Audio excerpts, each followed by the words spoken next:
नमस्कार दोस्तों।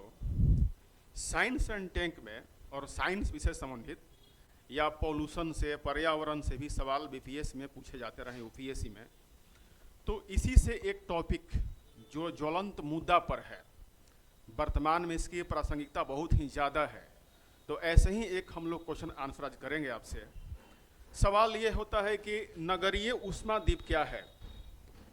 इसको अंग्रेजी में कहते हैं अर्बन हीट आइलैंड इफेक्ट्स।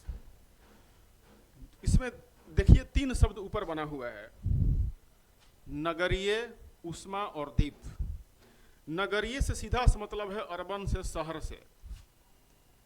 वो शहर जो ज़्यादा भीड़ भाड़ वाली हो, जनसंख्या वहाँ ज़्यादा हो, इसे मेट्रोपॉलिटन कह सकते हैं। जैसे बिहार की राजधानी जो पटना है, ऐसे पटना जैसे शहर, या जो डिस्ट्रिक्ट सिटी होते हैं, आरा है, मुजफ्फरपुर है, भागलपुर है, ऐसे ऐसे शहर जो होते हैं जो डिस्ट्रिक्ट सिटी होते हैं, ये भी छोटे शहरों को इसमें जोड़ा जा सकता है। मुंबई, कोलकाता, दिल्ली, चेन्नई तो बहुत बड़े शहर हैं। तो नगरीय ऊष्मादीप का अगर सामान्य परिभाषा दिया जाएगा तो इसका परिभाषा यही होता है कि किसी भी नगरीय क्षेत्र में, आप याद रखें, किसी भी नगरीय क्षेत्र के ऊपर उसके आसपास के क्षेत्रों से तापमान अधिक पाया जाता है।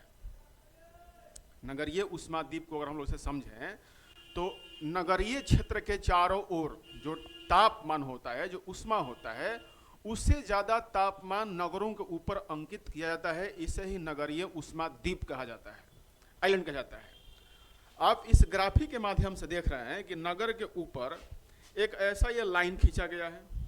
ये लाइन कई कलरों में दिखाया गया है। तो इसका सीधा सा मतलब होता है कि इस नगर के ऊपर, और नगर क्या, नगर का मतलब मूल सिटी नहीं होता है। देखिए यहाँ पे नगर के बाह्य क्षेत्र, सब अर्बन रेसिडेंशियल के बगल में जुड़े गांव होते हैं, कमर्शियल जहाँ पर हमारा उद्योग और कारखाने लगाए जाते हैं, सिटी जहाँ पर भी उद्योग कारखाने से रेसिडेंस दोनों पाया जाता है, अर्बन रेसिडेंशियल जहाँ पर शहरी निवास है, पार्क है, और वही चीज़ है। तो न सिर्फ नगर के बीचों बीच बल्कि नगर प्रभाव क्षेत्र, नगर जहाँ से शुरू होता है।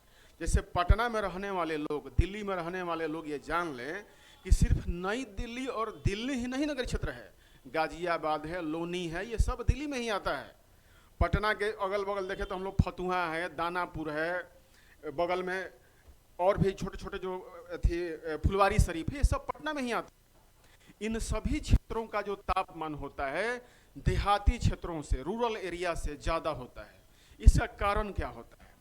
सबसे बड़ा इसका कारण क्या होता है कि अगर हम लोग इस पर देखेंगे तो सबसे बड़ा कारण होता है कि नगर में क्या होता है, ऊष्मा की अधिक खपत होती है।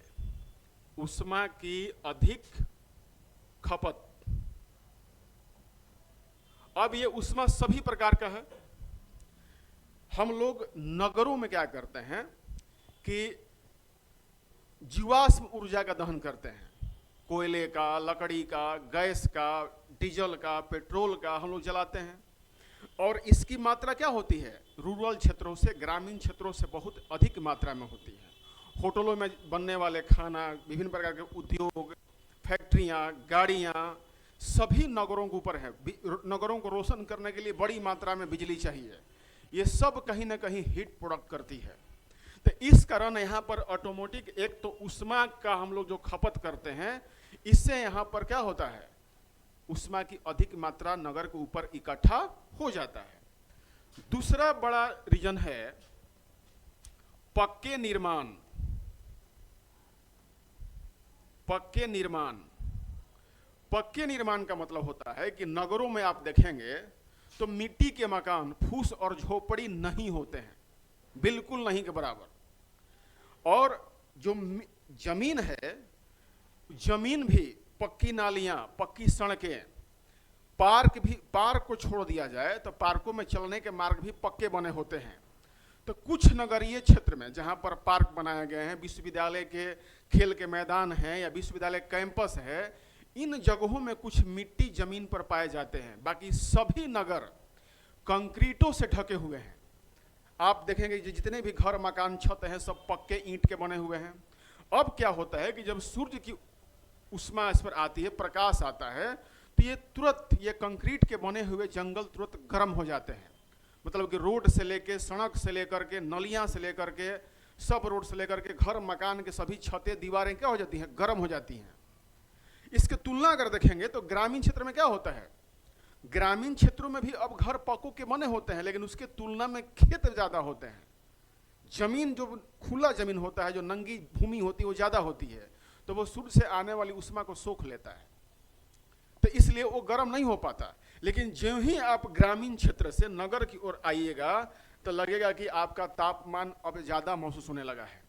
आप पटना में हाजीपुर से आइए, खैर हाजीपुर शहर और पटना के बीच में एक पुल है, महात्मा गांधी सेतु, या देहात फतुहा साइड से आइए, तो ज्यों आप पटना शहर की ओर बढ़िएगा तो आपको लगेगा कि अब गर्मी ज़्यादा महसूस हो रही है।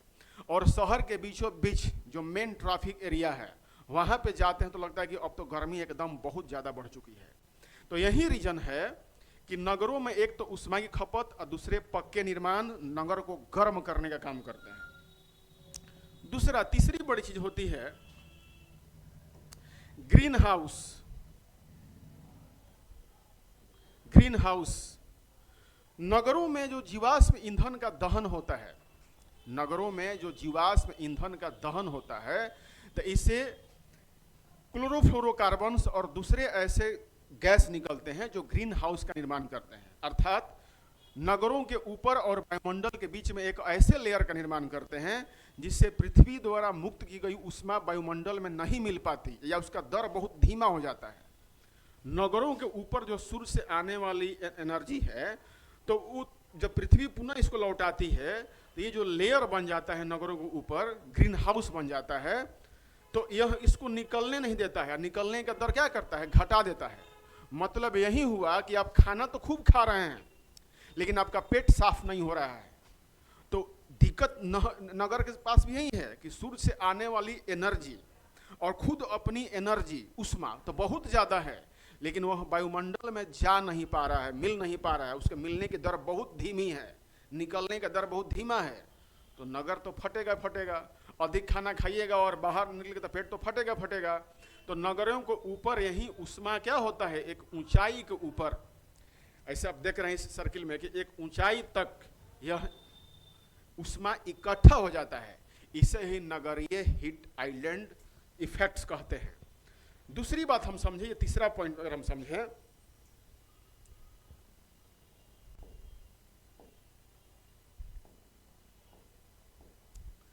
तो अगर चौथा पॉइंट के रूप में देखें हम, तो नगरों में क्या होता है, नगरों में विभिन्न प्रकार के बड़े बड़े आयोजन किए जाते हैं।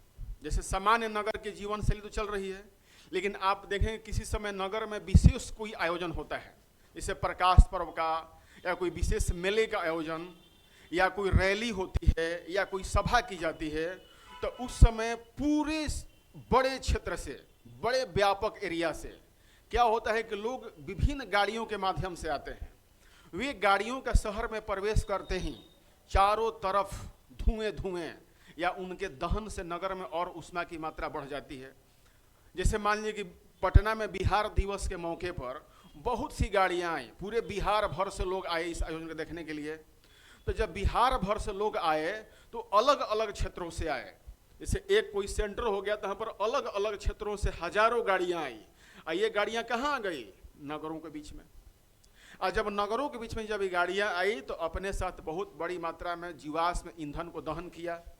लोग आए तो उनके खाने पीने के लिए, नाश्ते के लिए जो और अधिक व्यवस्था किए गई ऊष्मा जला करके। तो ऐसे समय में, आयोजनों के समय में नगरीय हीट आइलैंड इफेक्ट और बढ़ जाता है और नगर में ऊष्मा कई दिनों तक बनी रह जाती है, जिससे नगर में बहुत बड़ा आयोजन होने लगता है। चुनावी रैलियां देखिए आप, जब चुनाव का मौसम आता है और खास गर्मी में हो जाए तो देखिए रोज रैलियां बड़े बड़े नगरों में होने लगती हैं।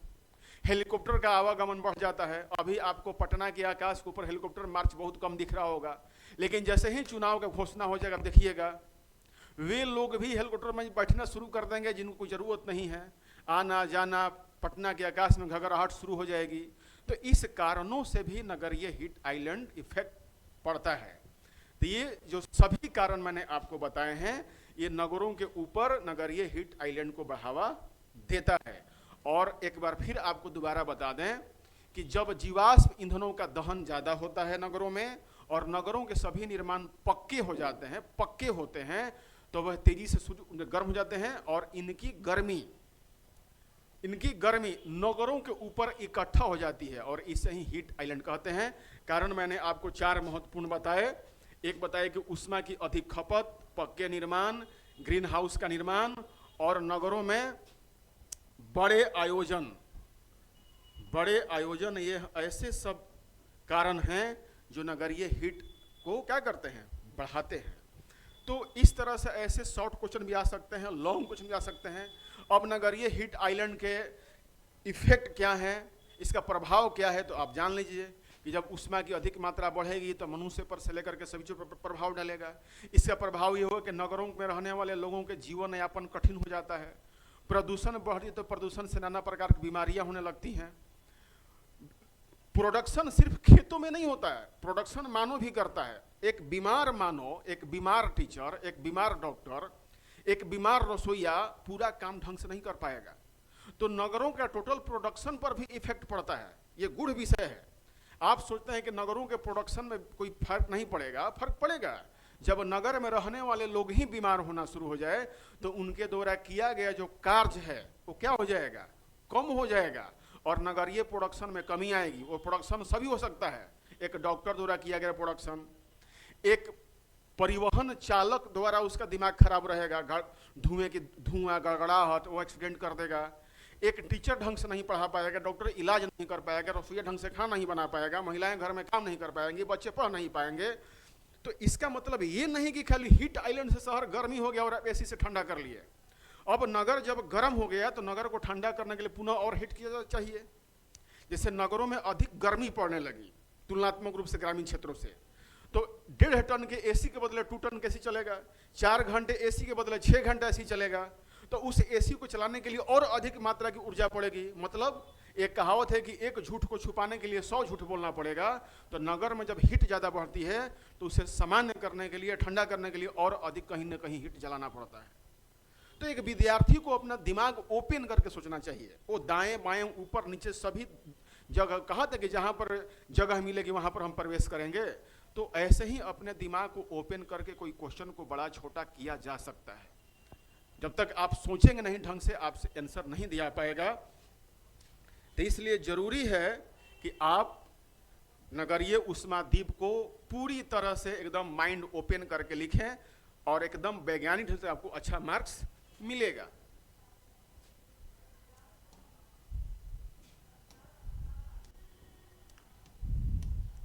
इसमें जैसे अर्बन हीट आइलैंड आप देख रहे हैं कि पुनः बनाया गया है और heat island effect the alarming issue of mega cities. कह सकते हैं कि जितने भी बड़े बड़े महानगर हैं, अलार्म है कि आप नगर में हैं जो सचेत हो जाएं कि लगातार नगरों को ऊपर हीट बह रहा है, तो इससे बड़ी भयावह स्थिति आ सकती है। सबसे बड़ी बात है कि आप कैंसर जैसे बीमारी में ज़्यादा तेजी से बढ़ रहा है। ठीक है, कैंसर खान पान के साथ साथ हीट जब ज़्यादा बढ़ता है, तापमान अधिक बढ़ता है, तो कई प्रकार के त्वचा कैंसर और दूसरे कैंसर की शुरुआत हो जाती है। ये बड़ा अलार्म है, नगर बीमार हो जाएगा। जरा सोचिए कि जो व्यक्ति एक सामान्य तापमान में जीने का आदी है और उसको एक ही बार ले जाकर हम लोग सहारा के रेगिस्तान में छोड़ दें, अफ्रीकी मरुस्थल में छोड़ दें, तो क्या इफेक्ट पड़ेगा। ठीक नगर में रहने वाले, रोड पे काम करने वाले मजदूर लोग, दिन दहाड़ी ठेला चलाने वाले लोग पर जब गर्मी का इफेक्ट ज़्यादा पड़ेगा तो उनकी कार्य प्रभाविता घट जाएगी। तो ऐसी स्थिति में यही कहा जा रहा है इस फिगर के माध्यम से कि यह एक अलार्म है कि इस अलार्म से आप अपने आप को सचेत कीजिए और जो हीट आइलैंड में लगातार वृद्धि हो रही है उसको रोकिए। देखिए पटना का तापमान अब शाम के लगभग 5:45 बजने जा रहे हैं। इस टाइम के पटना शहर का तापमान और इसी समय में कोई बिहार के दूसरे गांव में चला जाए, वहाँ का तापमान में बहुत फर्क पड़ जाएगा, 3 से 4 डिग्री का। तो बात यही है कि नगरीय हीट आइलैंड के ये सभी जो कारणें हैं, ऊष्मा को जलाना, गाड़ियों का परिवहन, जितने भी समय आपको बताए हैं, उन सभी चीज़ों को आप ध्यान से लिखें तो आपको एक अच्छे मार्क्स मिलेंगे। तब तक के लिए धन्यवाद, नमस्कार और बढ़िया से आप मेंस लिखिए।